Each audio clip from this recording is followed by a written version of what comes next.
Hello everyone. So today I'll be talking about the impression technique. Okay. So in prosthodontics we talk about primary impression in CD. Okay.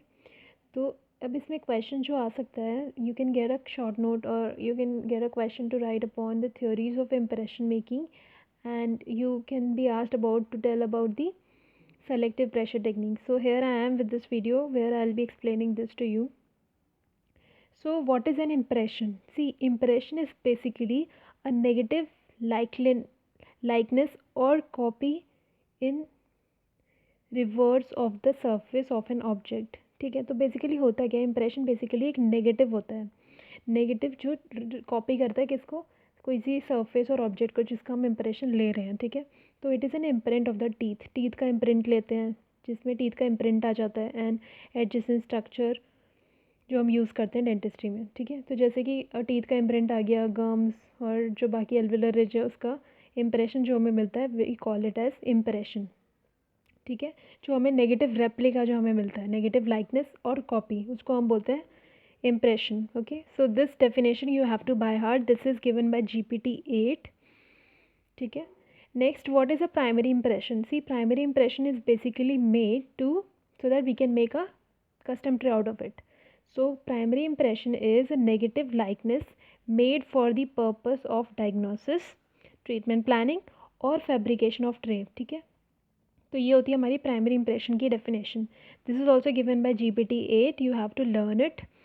Next, now they have asked what are the theories of impression making. So basically we have three theories of impression making. First is mucostatic theory, second is mucocompressive theory, and the third one is selective pressure technique.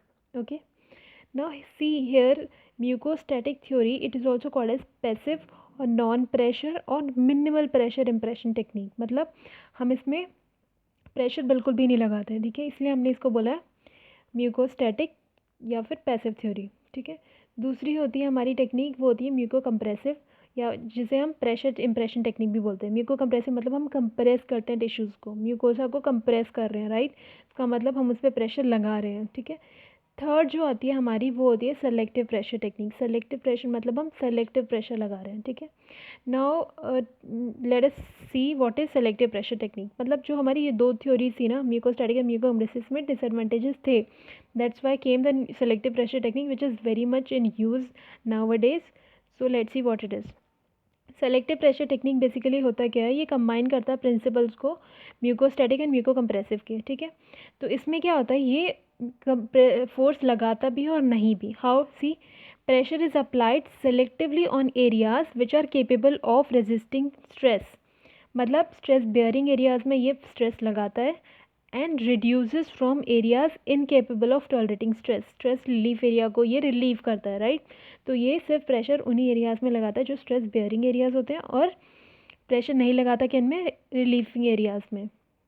ठीक है, सो अब ये काम कैसे करता है, how this works. So this is achieve through a design of custom tray. Custom tray से इससे की यूज़ से हम इसे अचीव कर सकते हैं. कैसे? कस्टम ट्रे में क्या करते हैं, वैक्स लगा देते हैं. कहाँ पे? रिलीफ एरियाज़ में. सो कस्टम ट्रे में हमने रिलीफ एरियाज़ में वैक्स लगा दी. अब उसमें हमने इम्प्रेशन मटेरियल लिया and then we are going to take the impression. तो जब हम इम्प्रेशन लेते हैं, जो जहाँ पे हमारी वैक्स लगी हुई होती है उस एरियाज़ में, रिलीफ एरियाज़ में प्रेशर नहीं लगता. जहाँ पे ट्रे डायरेक्ट कॉन्टैक्ट में होगी टिश्यूज़ के, वहाँ पे प्रेशर लगाएंगे. ठीक है, so this is achieve through a design of custom tray where relief areas are relieved and only stress bearing areas contact the tray. ठीक है, फिर आते हैं हमारी technique. This technique combines the principle of maximum coverage with in physiologic limit. ठीक है, मतलब हम फिजियोलॉजिक लिमिट में रहते हुए जितना हम प्रेशर लगा सकते हैं उतना प्रेशर लगाते हैं. With intimate contact on the movable loosely attach peripheral tissues and light pressure on the weak tissues. So सिर्फ उन्हीं टिश्यूज़ में प्रेशर देते हैं which can bear it, and जो वीक टिश्यूज़ होते हैं उनमें नहीं देते हैं. ठीक है, नाउ इसमें कुछ ना कुछ डिसएडवांटेजेस भी हैं. डिसएडवांटेज तो बेसिकली वही है जो लोग बोलते हैं, right. So people say that it is impossible to record areas with varying pressure. मतलब हम अगर वेरिंग प्रेशर करेंगे तो ये पॉसिबल नहीं है कि हम पूरा इम्प्रेशन ले सकें. ओके, जैसे कि हमने जहाँ पे हमने वैक्स लगाई है वहाँ पे कम प्रेशर लग रहा है इन रिलीफ एरियाज़ में, और जो स्ट्रेस बेयरिंग एरियाज़ में वहाँ पे पूरा प्रेशर लग रहा है, तो लोग बोलते हैं कि it is not possible. Second disadvantage is some areas are still recorded under compression which can rebound. मतलब हम इसमें भी लाइक म्यूको जो हमने बोला था, ये वाली कंप्रेस म्यूको कंप्रेसिव वाली जो हमारी टेक्निक थी, उसमें भी यही था कि हम प्रेशर लगाते हैं, म्यूको कंप्रेशन कर रहे हैं.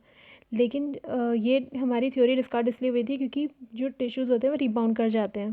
तो same is the case with this, हम इसमें भी हम प्रेशर लगा रहे हैं. तो जब प्रेशर लगा रहे हैं तो जो कंप्रेशन में हमने रिकॉर्ड कर लिया, ठीक है, जब हम प्रेशर लगा के हम रिकॉर्ड कर रहे हैं तो कंप्रेशन हो रहा है.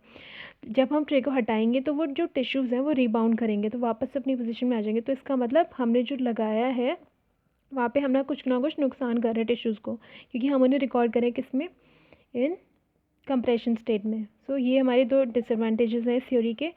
एडवांटेज इसका यही होता है कि हम इसमें सेलेक्टिव प्रेशर लगा रहे हैं, तो जो एरिया स्ट्रेस बेयर कर सकते हैं सिर्फ उसी में लगा रहे हैं. जो रिलीफ करने वाले एरियाज हैं जो स्ट्रेस को बेयर नहीं कर सकते उनमें हम स्ट्रेस नहीं लगा रहे हैं, जिसकी वजह से rate of rich resorption reduce हो जाएगा, ठीक है, because of this. So this is about the selective pressure technique. You can draw a diagram also in which you can show. I have not drawn over here, but you can definitely draw it. जिसमें आपको show करना है, कोई tray लेनी है mucosa पे. जब आप लगाओगे तो ट्रे में आपने वैक्स लगाई हुई है और जहाँ पे वैक्स लगी हुई है वो प्रेशर नहीं लगा रहा है, एंड जो टिश्यू के डायरेक्ट कॉन्टैक्ट में होगी ट्रे, वहाँ पर उसमें डायरेक्ट प्रेशर लग रहा है, ठीक है. So this is about the selective pressure technique. This is a very important technique which you have to learn, and this is a very simple one also. This is asked very much in your vivas and in your theory exam also, and this is very important clinical point of view से भी, because whenever you will be taking impression for your CD complete denture, तो patient में आपको पता होना चाहिए how you are applying the pressure. Okay, so I hope you really like this. Thank you so much.